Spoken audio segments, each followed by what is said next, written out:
Ujumbe wa Idi: moja, tunakumbusha umuhimu wa huruma na kujitakasa na maovu kama tulivyojifunza ndani ya mwezi mtukufu wa Ramadhani. Aidha, tunawakumbusha na kuasisitiza umuhimu wa kushiriki ipasavyo katika siasa, ikiwa ni pamoja na kujiandikisha katika daftari la wapiga kura la kudumu na kugombea nafasi za uongozi. Pia tunawakumbusha umuhimu wa masuala ya kijamii kama vile kuanzisha mikoba kwa ajili ya ada za masomo, kuimarisha programu za kuwasomesha wenye ulemavu, kuwasaidia wagonjwa na wafungwa magerezani.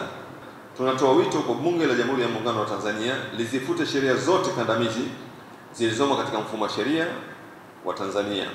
Miongoni mwa hizo ni zile zilizotajwa na Tume ya Jaji Nalali mwaka 1991.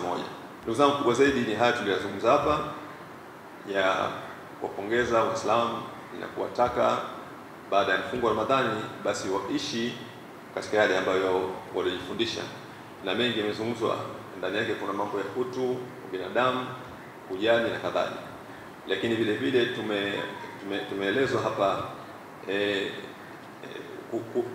kusema, yani tusikae kimya, tuseme yale mambo yanayotokea.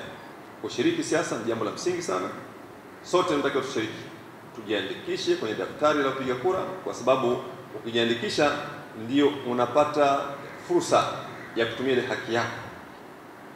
Lakini vile vile tunatakiwa tushiriki katika kugombea nafasi za uongozi. Sisi hakuna haya masuala unasikia propaganda kwamba sisi Waislamu au watu wa dini hawataki kushiriki siasa. Hiyo kitu hizo ni hekaya zenye lengo la kukufanya wewe yani uendelee kuwa mpumbavu, utumiwe.